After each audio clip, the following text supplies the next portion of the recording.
హిందుత్వం గురించి ప్రపంచానికే చాటి చెప్పాలన్న ఉద్దేశంతో హిందూ సాంప్రదాయాల గురించి, హిందూ సంస్కృతి గురించి చికాగో నగరానికి వెళ్ళి అక్కడ ఉన్నటువంటి కొన్ని లక్షల మందికి ఈ ప్రపంచంలోనే హిందూ సాంప్రదాయం అంటే ఇది అనే విధంగా కనువిప్పు కల్పించినటువంటి మహాత్ముడు మన స్వామి వివేకానంద గారు.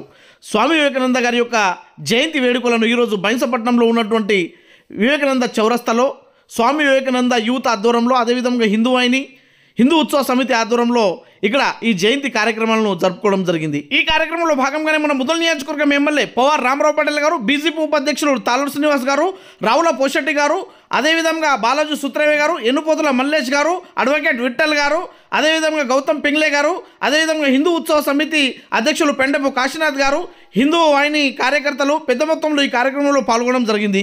పవార్ రామరావు పటేల్ గారు మాట్లాడుతూ యువకులు పెద్ద మొత్తంలో ముందుకొచ్చి హిందూ సాంప్రదాయాల గురించి, హిందూ సంస్కృతి గురించి, హిందువులపైన జరుగుతున్నటువంటి దాడుల గురించి పోరాడుతూ ప్రతి ఒక్క హిందూ ఈ భారతదేశానికి కాపాడే విధంగా ముందుకు రావాలని, అదేవిధంగా ప్రతి ఒక్క హిందూ ముందుకొచ్చి తమ విధి అదేవిధంగా కర్తవ్యాలను నిర్వహించాలని అక్కడ తెలపడం జరిగింది. ఇక ప్రతి ఒక్కరు ముందుకు రావాలని తెలపడం జరిగింది. అదేవిధంగా హిందూ వాహిని కార్యకర్తలు పెద్ద మొత్తంలో ఈ కార్యక్రమంలో పాల్గొని ఏదైతే స్వామి వివేకానంద గారు చూపించినటువంటి బాటలో నడుస్తూ వాళ్ళు హిందూ సాంప్రదాయాలను కాపాడుతూ ఈ సమాజంలో ముందుకు వస్తున్నారు. కాబట్టి హిందూ వాహిని ఆవిర్భావ దినాన్ని అక్కడ జరుపుకోవడం జరిగింది.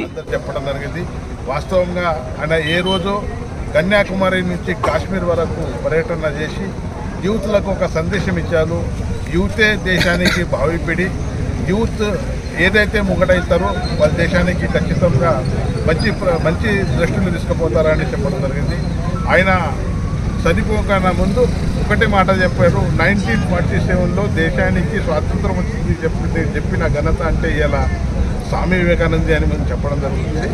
అదేవిధంగా స్వామి వివేకానంద్ పరదేశంలో బయట రాష్ట్రాల్లో కూడా పోతే, బయట ప్రపంచంలో ఎక్కడైనా పోని ఆయన మన దేశం గురించి, మా దేశం గొప్ప గురించి చెప్తుండే. ఆయన ఒకటే మాట చెప్తుండే, మా దేశీయులు భారతదేశీయులు విదేశీ వస్తువులు వాడద్దు, విదేశీ వస్తువులకు నిర్దేశం చేయాలా అంటే అప్పుడు ఒక మహానుభావుడు ఏమంటే కాళ్ళకు చెప్పులు ఉన్నాయి, అవి ఏ చెప్పులు ఎక్కడి నుంచి తెచ్చినా అంటే అది విదేశం నుంచి తెచ్చినా అని చెప్పాడు. వాస్తవంగా విదేశం నుంచి తెచ్చిన ఆయన చెప్పాడు, విదేశం నుంచి చెప్పులు తీసుకొచ్చిన అని చెప్పాడు. మరి ఈ చెప్పు నువ్వు ఎందుకు అడుగునంటే విదేశాల ఏ వస్తువు కూడా ఉండని నా చెప్పు సమానం అని నేను చెప్పు దొరికినని చెప్పడం జరిగింది. అదేవిధంగా ఏదైతే ఆయన ప్రపంచంలో భారతీయ ఒక సంస్కృతి, భారతీయ ఒకటి యూత్ సందేశం చెప్పడం జరిగింది. అది చాలా గొప్ప విషయం. ముఖ్యమైన యూత్లకు ఒకటి చెప్తున్నాను, మన సంస్కృతి, మన సంస్కారం, మన దేశభక్తి ఏ ఉండాలా కూడా 1999లో మన పాకిస్తాన్ ఇండియా యుద్ధం జరిగింది. ఆ యుద్ధంలో 22 జవాన్లే అక్కడ పాకిస్తాన్ జెండా పాటినప్పుడు 22 జవాన్లకి వెళ్ళి 21 జవాన్లు చనిపోయారు. ఒకటే జవాన్ ఉండే, ఆడు కింద బొరుకుంటా కింద వచ్చిన తర్వాత ఆడు ఏమన్నాడు, అక్కడ పాకిస్తాన్ వాళ్ళు మన దేశానికి ఆక్రమిస్తున్నారు, ఖచ్చితంగా మీరు ప్రొటెస్ట్ చేయాలంటే, అరే అయ్యా అదేంటి చేస్తాము, మరి నీ పిల్లగాను నువ్వు చనిపోతున్నావు, నీకు దాదాపు 30 బుల్లెట్లు జరిగినాయి, మీ ఇల్లు గురించి చెప్పు అన్నట్టే ఆయన ఒకటే చెప్పిండు, నాకు ఇల్లు అవసరం లేదు, నా భారత మాత దగ్గర ఉంటే నేను కింద ఉన్నట్ల భారత మాత కోసం నేను చనిపోతున్నాను.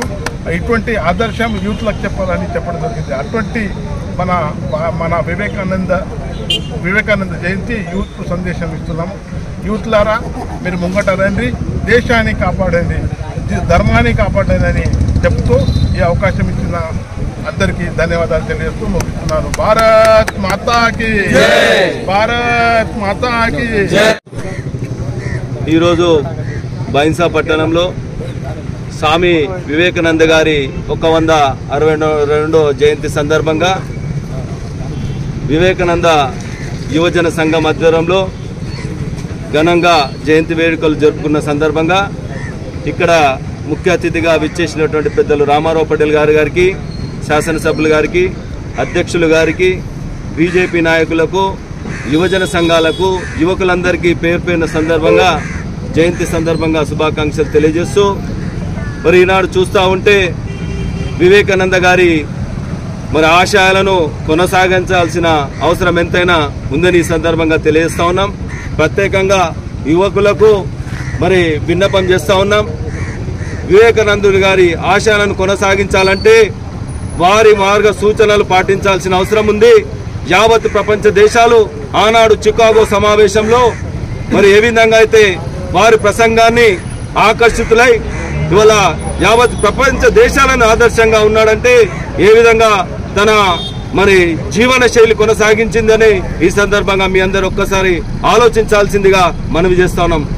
చిన్న వయస్సులో ఇవాళ చూస్తా ఉంటే ఆనాడు మరి 1863లో జన్మించినటువంటి వివేకానందుడు అనేక ఇబ్బందులు కొనసాగినా కూడా అత్యంత చిన్న వయస్సులో 39 సంవత్సరాల తన జీవన శైలిలో అనేక మార్పులు, దేశం యొక్క సంస్కృతి సాంప్రదాయాలను ప్రపంచ దేశాలకు మరి చాటి చెప్పినటువంటి మహనీయుడు అంటే స్వామి వివేకానందుడు. ఇవాళ మన యువకులకు రోల్ మోడల్, యువకులకు ఆదర్శం, యువకులకు మరి సూచించినటువంటి సూత్రాలను ఇవాళ పాటించాల్సిన అవసరం యువకులకు ఉందని ఈ సందర్భంగా తెలియజేస్తూ మరి ఇవాళ ప్రత్యేకంగా జయంతి కార్యక్రమాన్ని జరుపుకున్నందుకు మరి ఇవాళ ప్రతి ఒక్కరికి పేరు పేరున శుభాభివందన తెలియజేస్తూ యువకులకు ప్రత్యేకంగా విజ్ఞప్తి చేస్తా ఉన్నాం. వారికి ఆదర్శంగా తీసుకొని వారి ఆశయాలను కొనసాగిస్తేనే వారికి ఇవాళ మరి మనశ్శాంతి కలుగుతుందని ఈ సందర్భంగా తెలియజేస్తూ మరి మరోమారు జయంతి సందర్భంగా శుభాకాంక్షలు తెలియజేస్తూ ఏదైతే ఈ అవకాశం ఇచ్చినటువంటి ఏదైతే వివేకానంద యువజన సంఘానికి ప్రత్యేకంగా కృతజ్ఞతాభివందనాలు తెలియజేస్తూ మరోమారు ఒకటే యువకులకు విజ్ఞప్తి చేస్తున్నాం. వారి ఆశయాలను కొనసాగిద్దాం. అప్పుడే మన దేశం మరి మన ధర్మం అభివృద్ధి చెందుతుంది. మన ధర్మం పక్షాన నిలబడాలంటే వారి ఆశయాలను కొనసాగించాల్సిందిగా ఈ సందర్భంగా తెలియజేస్తూ ముగిస్తున్నాను. భారత్ మాతా కీ జై. బైన్సా పట్టణంలోని వివేకానంద చౌక్లో కుమార్ రామారావు పటేల్ గారి ఆధ్వర్యంలో వివేకానంద గారి జయంతి కార్యక్రమాలు నిర్వహించడం జరుగుతుంది. స్వామి వివేకానంద గారు ఒక హిందూ సన్యాసి. కుల, మత, జాతి, లింగ భేదాలు లేకుండా అందరికీ ఆదర్శంగా నిలిచారు. అదేవిధంగా ఇండియాలోని యువతకు రోల్ మోడల్గా నిలిచారు. ఇతను బ్రతికింది కేవలం 39 సంవత్సరాలే, కానీ 1000 సంవత్సరాల చరిత్రగా నిలిచిపోయే విధంగా నడుచుకున్నారు. ఇతను స్థాపించినటువంటి సంస్థలలో రామకృష్ణ మిషన్, రామకృష్ణ మఠం ఈరోజు భారతదేశంలో 200 సంస్థలుగా ఏర్పడ్డాయి. అదే భారతదేశంలోనే కాకుండా భారతదేశం బయట కూడా 20 దేశాలలో ఈ సంస్థలు ఇప్పటికే నడుస్తున్నాయి. ఇతను యువతకు ఆదర్శంగా నిలిచాడు. 1985 నుంచి ఈ జనవరి 12ని జాతీయ యువజన దినోత్సవంగా జరుపుకోవాలని ప్రకటించడం జరిగింది. భారత్ మాతా కీ జై. అందరికీ జై శ్రీరామ్. ఈరోజు దేశవ్యాప్తంగా స్వామి వివేకానంద జయంతి 162 సంవత్సరాలు ఆయన చరిత్ర ఈరోజు దేశాల ఖండాలుగా ఆయన భారతదేశ చరిత్రని తీసుకెళ్లిన ఘనత ఎవరికి ఉన్నదంటే స్వామి వివేకానందకి.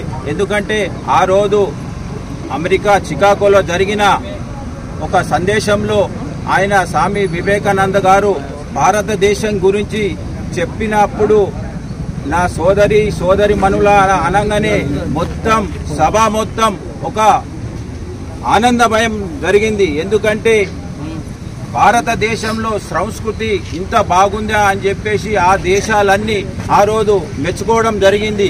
కాబట్టి ఈ రోజుకు చూసుకున్నా కూడా స్వామి వివేకానంద సూత్రులు కానీ ఆయన ఆదర్శంగా తీసుకోవాలా.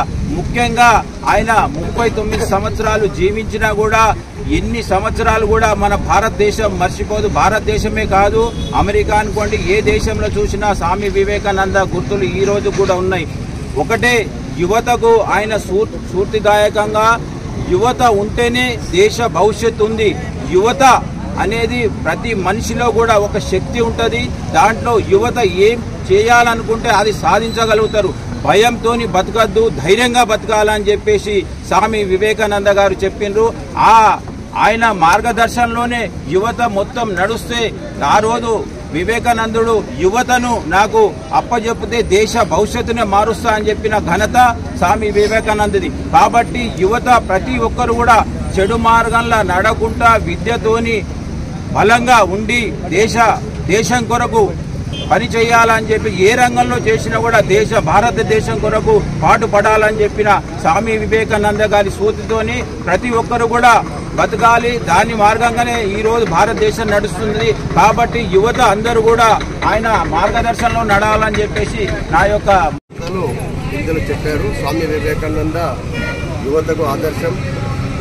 అలాగే మన భారతదేశంలో పుట్టిన స్వామి వివేకానంద దేశ విదేశాలలో మన భారతదేశానికి పేరు తీసుకొచ్చినటువంటి మహనీయుడు. ఆయన గురువు రామకృష్ణ పరమహంస గారి దగ్గర నుంచి విద్యాభ్యాసము మరియు గురువుగా స్వీకరించిన తర్వాత ఈ యువతకు ఈ చెడు అలవాట్ల నుంచి దూరం ఉంచేసి అంటే మంచి అలవాట్లను తీసుకురావాలని చెప్పేసి చాలా ప్రాధాన్యపడ్డ చిన్న వయసులోనే మహనీయునిగా పేరు పొందిన వ్యక్తి. అలాగే ముఖ్యంగా ఇప్పుడు మన భక్తులందరూ చెప్పారు వివేకానంద గురించి. వివేకానంద ఏంటంటే యువకులకి ఆదర్శం కాబట్టి దీనికి యువ ఉత్సవం అని చెప్పేసి యువకులకి అని చెప్పేసి యువ దినోత్సవం చెప్పేసి దీనికి ఆదర్శంగా తీసుకోవడం జరుగుతుంది. మరియు గౌరవ శాసనసభ్యులకు మరియు యూత్ సభ్యులకు నాయకులకు అందరికీ నేను ఒకటి విన్నపం ఏంటంటే మనం చాలా రోజుల నుంచి ఇక్కడ విగ్రహ ప్రతిష్టాపన అని అనుకుంటున్నాము. అది గత 3 సంవత్సరాల నుంచి ఉన్నది. మరి మా బాబా రామారావు పటేల్ గారికి కూడా మేమందరం కలిసి ఇంతకుముందు ఇక్కడ పూజ చేయడం అనుకోవడం జరిగింది. అది అలాగే పెండింగ్లో ఉంది. కాబట్టి అందరికీ మనవి చేసేది ఏంటంటే దీనికి ఇలాగే ఉంచకుండా దీనికి కొంచెం చేసుకొని మనం అందరం కలిసికట్టుగా చేసి దీనికి వచ్చే సంవత్సరం లోపు విగ్రహ ప్రతిష్టాపన చేయాలని చెప్పేసి దానికి మన వివేకానంద యూత్ సభ్యులు మరియు గౌరవ శాసనసభ్యులు కూడా సహకారం అందించి ఆయన ప్రోత్సాహంతో అందరి సహకారంతో విగ్రహ ప్రతిష్టాపన చేసే విధంగా మనము ప్రయత్నం చేద్దామని చెప్పేసి చెప్తూ ఈ అవకాశం ఇచ్చిన మీ అందరికీ ధన్యవాదాలు ముగిస్తున్నాను. భారత్ మాతాకి జై. ఆయుర్వేద దినోత్సవ సందర్భం మరియు సంక్రాంతి శుభాకాంక్షలు హిందూ బంధువులందరికీ శుభాకాంక్షలు తెలుపుతున్నాను. ఈరోజు స్వామి వివేకానంద పుట్టినప్పటి నుండే అతని చరిత్ర మనమందరం ఒకరు తెలుసుకోవాలి. ఈ స్వామి వివేకానంద ఆ రోజు 1863 జనవరి 12వ తేదీన మన భారతదేశం బ్రిటిష్ పరిపాలనలో మన భారతదేశ ప్రజలందరూ అట్టాడుకుంటూ ఉంటుంటే సూర్యచంద్రులాగా మన స్వామి వివేకానంద జన్మించి మన భారతదేశాన్ని ప్రపంచానికి చాటి చెప్పాడు. అలాంటి వ్యక్తి మన స్వామి వివేకానంద.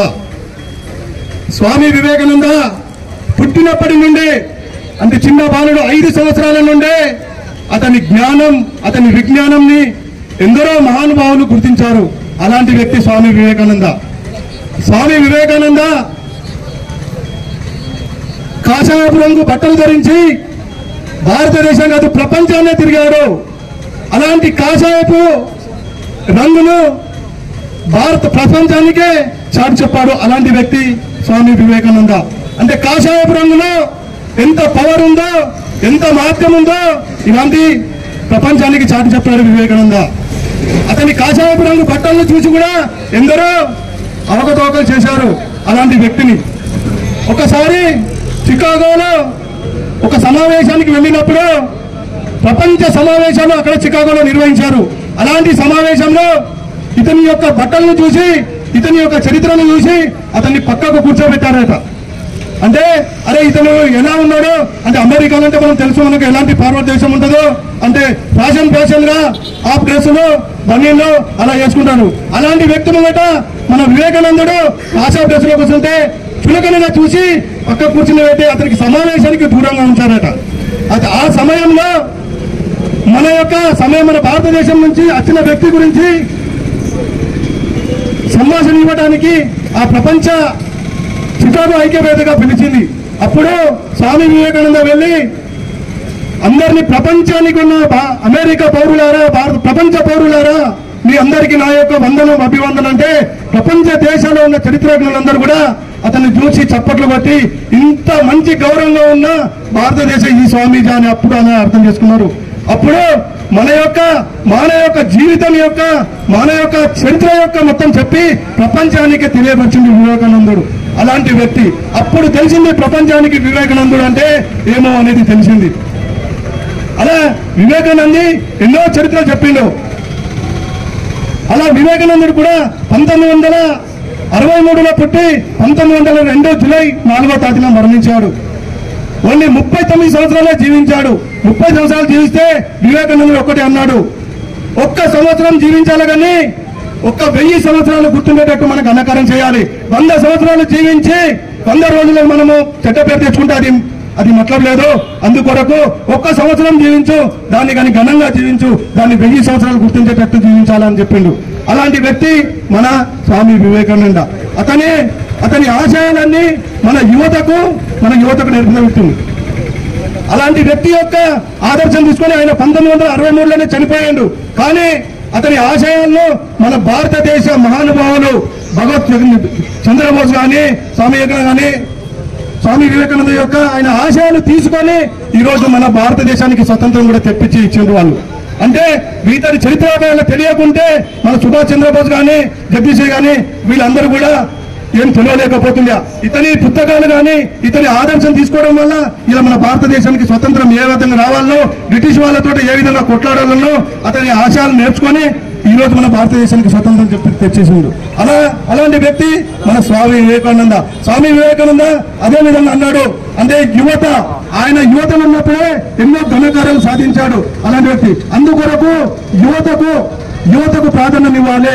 ఎంత పెద్ద పౌరులైనా ఎంత పెద్ద మహానుభావులైనా యువతతోటే ప్రపంచం నడుస్తుంది. అందుకొరకు ఏ విషయంలో కూడా కానీ యువత ప్రతి దాంట్లో మనం ముందుండి నడవాలని స్వామి వివేకానంద అందుకొరకు యువత ఎటువంటి చెడు అలవాట్లు కాకుండా మన భారతదేశం కొరకు కానీ మన దాని కొరకు కానీ మన హిందుత్వం కొరకు కానీ అందరూ పాటు పడాలని నా యొక్క మనవి.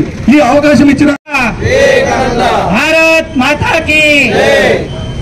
ఈరోజు స్వామి వివేకానంద జయంతి 162వ జయంతి సందర్భంగా ప్రతి ఒక్క హైందవ వీరులకు జై శ్రీరామ్ శుభాకాంక్షలు.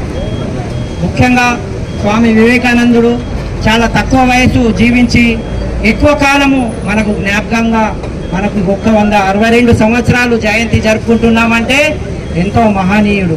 ఈ మహనీయుడు ఎక్కడైతే మన భారతదేశ హిందూ సనాతన ధర్మ సంస్కృతిని చాటి చెప్పి అమెరికా చికాగో నగరంలోని ఒక సభాముఖంలో all Americans my brother and sisters అని ఒక్కసారి చప్పట్లతో మొత్తం సభా వేదిక అలరించిపోయింది. ఆ సమయంలోనే ప్రతి ఒక్కరూ అనుకున్నారు, సనాతన హిందూ ధర్మ వైభవం గురించి ప్రతి ఒక్కరూ తెలుసుకున్నారు. మన సనాతన హిందూ ధర్మ వైభవము మనం అందరము అడుగుజాడల్లో నడవాలని వివేకానందుడు యొక్క ఈ రోజును మనము యువజన దినోత్సవంగా కూడా జరుపుకుంటాము. ప్రతి ఒక్క యువకుడు సన్మార్గంలో నడిచి మనము మంచి అలవాట్లకు పాటుపడి చెడు అలవాట్లను దూరం చేసుకుంటూ మనం యొక్క సమాజాన్ని, మన దేశాన్ని, ధర్మాన్ని కాపాడుకోవాలని మనము అందరం ప్రతిజ్ఞ చేయాలి. ఎందుకంటే భారతదేశం అతి ఎక్కువ మొత్తంలో యువత గల దేశం అంటే ఒక భారతదేశంలోనే. ప్రపంచంలోకి వెళ్ళి చూస్తే ఎక్కడ చూసినా యువత ఇంత లేదు. అందుకోసము భారతదేశం అభివృద్ధికి ముఖ్య కారణం యువతనే. యువత సన్మార్గంలో ఉంటేనే దేశం అభివృద్ధి చెందుతుంది, ధర్మం నిలబడుతుంది.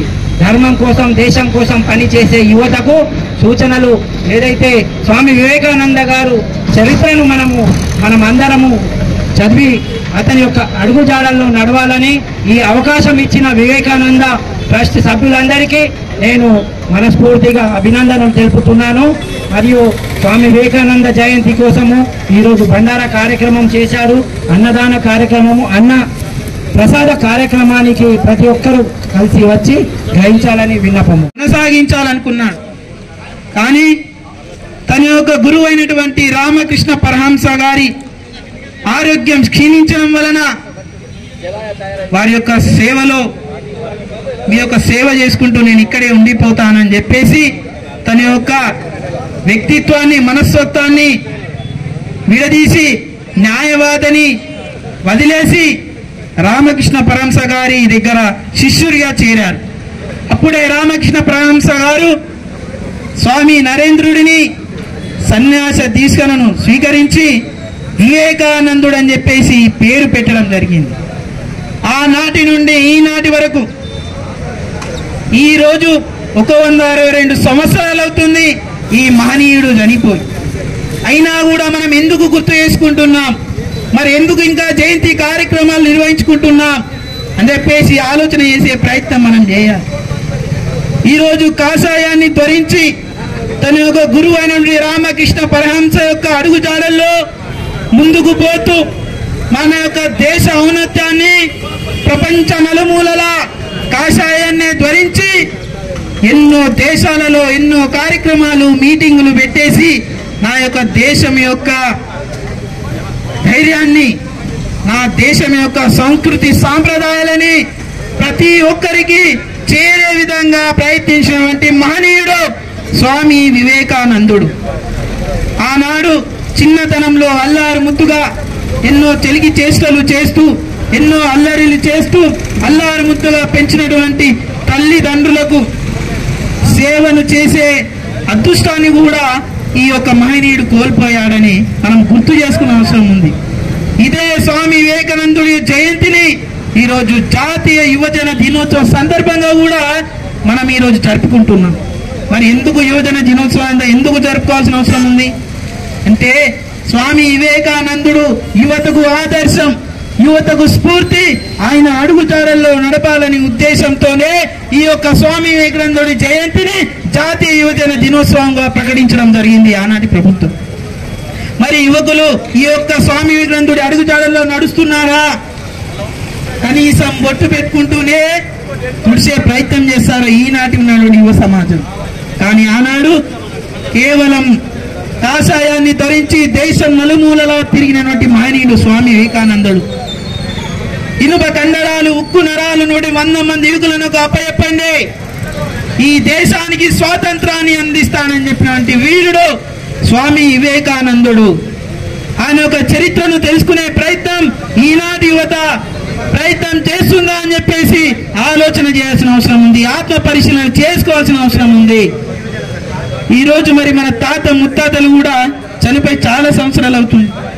కానీ ఎన్ని సంవత్సరాలు మనం గుర్తుపెట్టుకుంటాం? కేవలం సంవత్సరికము 5 సంవత్సరాలు 10 సంవత్సరాలు గుర్తుపెట్టుకుంటాం. ఆ ఉన్న ఫోటో ఒక మూలాన్ని ఎత్తేస్తాం, ఎన్ని సంవత్సరాలు అయిందో కూడా మనకు గుర్తుకుండదు. కానీ ఈ మన యొక్క మహనీయుడు 162 సంవత్సరాలు అయిపోయింది చనిపోయి, అయినా కూడా ఇంకా ఆయన యొక్క త్యాగాలను గుర్తు చేసుకుంటున్నాం, ఆయన యొక్క జయంతి కార్యక్రమాల్లో పాల్గొంటున్నాం, ఆయన యొక్క స్ఫూర్తిలో మార్చాలని, ఆయన యొక్క అడుగుజాడల్లో నడవాలని ప్రయత్నం చేస్తున్నాం. ఈరోజు దేనికి? ఈరోజు స్వార్థం పెచ్చిరిల్లిపోయింది. స్వార్థ రాజకీయాల కోసం యువకులను వాడుకునే ప్రయత్నం చేస్తుంది ఈనాటి యొక్క సమాజం. స్వార్థం కోసం, తన యొక్క కుటుంబ పోషణ కోసం యువకులను వాడుకునే ప్రయత్నం చేస్తుంది ఈనాటి సమాజం. ఎప్పుడైతే స్వార్థం అనే మాట పక్కకు జరుగుతుందో ఆనాడే ఆ రోజు అనుకున్న విధంగా స్వామి వివేకానందుడు ఈ నా దేశం ఇలా ఉండాలి అని అనుకున్నప్పుడు ఈ స్వార్థం అనే మాట రాకపోకుంటే అలాగే ఉండేది ఈనాడు నా దేశం. కానీ ఈనాటి నా దేశం స్వార్థం కోసమే మనిషి పరుగులు పెడుతున్నాడే తప్ప ఈ దేశం కోసం పరుగులు పెడతలేడు, ఈ ధర్మం కోసం పరుగులు పెడతలేడు. మరి యువకును మార్చాలంటే ఎలా? ఈ యువకులను వివేకానంద అడుగుజాడల్లో నడిపించాలంటే ఎలా సాధ్యం? పాఠాలు చెప్పుకుంటా పోతే కుదురుతుందా? కుదరదు. మీటింగ్లు పెట్టుకుంటా పోతే కుదురుతుందా? కుదరదు. కాబట్టి యువకులను సన్మార్గం వైపు నడిపించాలనే ఉద్దేశంతో ఇదే జయంతి నాడు ఈ యొక్క తెలంగాణ ఆంధ్రప్రదేశ్ ఉమ్మడి రాష్ట్రంలో హిందూ వాహిని ఒక సంస్థను ఆవిర్భవించడం జరిగింది ఇదే రోజున. దానికి కారణం స్వామి వివేకానందుడు. ఈయన ఒక స్ఫూర్తిని తీసుకొని 44 సంవత్సరాలు పూర్తి చేసుకోబోతున్నాం ఈరోజు మా హిందూ వాహిని సంస్థ. హిందూ వాహిని సంస్థ అనేది నా ధర్మం పైన, దేవాలయాల పైన, నా తల్లిగా భావించే గోమాత పైన, నా హిందూ మహిళల పైన, నా ధార్మిక సంస్థల పైన, హిందూ గుర్తుల వంటి స్వస్తి గోం, అలాగే నా హిందూ సన్యాసుల పైన, హిందూ స్వామీజీల పైన ఎక్కడైనా ఎప్పుడైనా దాడి జరిగితే చట్ట పరిధిలో ఎదుర్కోమని చెబుతుంది నా హిందూ వాహిని. ఈ రోజు హిందూ వాహిని ఎవరి మీద దాడి చేయమని చెప్పదు, ఎప్పుడు హిందూ వాహిని వారిని ధ్వంసం చేయమని చెప్పదు, ఎప్పుడు హిందూ వాహిని వారిని లాక్కోమని చెప్పదు. కాబట్టి ఒక్కసారి యువత పెద్దలు కానీ ఆలోచన చేయాల్సిన అవసరం ఉంది. ఇక్కడ నా కొడుకు హిందూ వాహినిలో చేరితే ఇక్కడ కేసులు అవుతామని చెప్పేసి భయపడే ఈ సమాజంలో మరి ఆనాడు కూడా ఒకవేళ ఆ రోజుల్లో మహనీయులు కన్నటువంటి తల్లిదండ్రులు అలాగే ఆలోచిస్తే ఈ రోజు స్వాతంత్రం వచ్చేదా? ఈనాటికి కూడా మనం బానిస బతుకుల్లాగే బ్రతికే వాళ్ళం ఈ రోజు. మరి ఆనాటి తల్లులు ఎందుకు ఆలోచించలేదు, ఈనాటి తల్లులు ఎందుకు ఆలోచన చేస్తున్నారు అని చెప్పేసి ఆలోచన చేయాల్సిన అవసరం ఉంది. కాబట్టి మనం ప్రతి ఒక్కరు కూడా స్వామి వివేకానందుని యువత ఆదర్శంగా తీసుకోవాలి. ఒకవేళ ఆయనకు కూడా నా స్వార్థం విన ఒకవేళ ఆలోచన ఉంటే వివేకానందుడు పట్టభద్రుని అంటే ఒక న్యాయవాదిగా ఎన్నో కేసులను గెలిపించుకొని ఆస్తులు సంపాదించుకునేవాడు. మరి ఎందుకు ఆ పని చేయలేదు? ఎందుకంటే నా దేశాన్ని మార్చాలి, నా దేశంలో యువతను మార్చాలి, యువతకు సందేశం ఇవ్వాలి అని చెప్పేసి ఒకే ఒక్క ఆలోచనతో తన ఒక గురువు అయినటువంటి రామకృష్ణ పరమహంస వద్దకు చేరి సన్యాస దీక్ష స్వీకరించి వివేకానందుడిగా మారి ఈ రోజు జాతీయ యువజన దినోత్సవ సందర్భంగా జరుపుకునే అవకాశం ఇచ్చినటువంటి మహనీయుడు మన స్వామి వివేకానందుడు అని చెప్పేసి ప్రతి ఒక్కరూ ఆలోచన చేయాల్సిన అవసరం ఉంది. ఈ రోజు యువత, ఈనాటి యువత మత్తుకు బానిసైపోయి, గంజాయికి బానిసైపోయి, డ్రగ్స్ కు బానిసైపోయి, అమ్మాయి ప్రేమల మోజులో పడి తన ఒక లక్ష్యాన్ని మర్చిపోతున్నాడు. ఈ రోజు ఫోన్ కొనియాలని చెప్పేసి, అమ్మా నాన్న మందలించాలని చెప్పేసి, ఇంటర్లో పాస్ కాలేదని చెప్పేసి ఆత్మహత్యలు చేసుకోవడం, మనస్తాపానికి గురై ఆత్మహత్యలు చేసుకోవడం, కేవలం స్వార్థం కోసం మనస్తపర్ధలతో ఎదుటి వారిని హత్యలు చేయడం, ఇలాంటి యువతకు స్ఫూర్తినిచ్చేది స్వామి వివేకానందుడు. ఒకవేళ ఇప్పుడు ఈయన స్వామికి నంద బతికి ఉంటే ఎంతో బాధపడేవాడు. ఇదా నా దేశం, దీనికోసమా నేను పరితపించింది, దీనికోసమా కాషాయం ధరించి ప్రపంచ నలుమూలలో తిరిగింది అని చెప్పేసి బాధపడేవాడు. కాబట్టి దయచేసి హిందూ సమాజం మారాలి, హిందూ పెద్దలు కూడా మారాలి. తన ఒక కొడుకులో ఒక మనసులో ఏముందని ఒక ఆలోచన చేయాలి, తన కొడుకులను ఏ మార్గం వైపు నడిపించాలని ఆలోచన చేయాలి. అయితేనే ఈరోజు హిందూ సమాజం బాగుంటుంది. ఈరోజు హిందూ బార్డర్లో ఎలాగైతే సైనికుడు లెక్క చేయకుండా మన కోసం పోరాటం చేస్తున్నాడు, ఆయన ఎప్పుడు ప్రాణం పోతుందో తెలియదు, అయినా కూడా తన కుటుంబాన్ని భార్య పిల్లలను వదిలేసి అక్కడ మన కోసం నిద్రాహారాలు మాని సేవ చేస్తుంటే ఈ రోజు నువ్వు దేశం లోపల, నీ గ్రామం లోపల, మున్సిపాలిటీ లోపల ఏం చేస్తున్నా? తిని తాగి హాయిగా నిద్రపోతున్నావు తప్ప దేశ భద్రత గురించి ఆలోచించే ప్రయత్నం ఏమైనా చేశామా? చెప్పండి, ఒకసారి ఆలోచన చేయాలి. కాబట్టి దయచేసి యువత మారాలి, మత్తు పదార్థాలను పక్కన పెట్టాలి.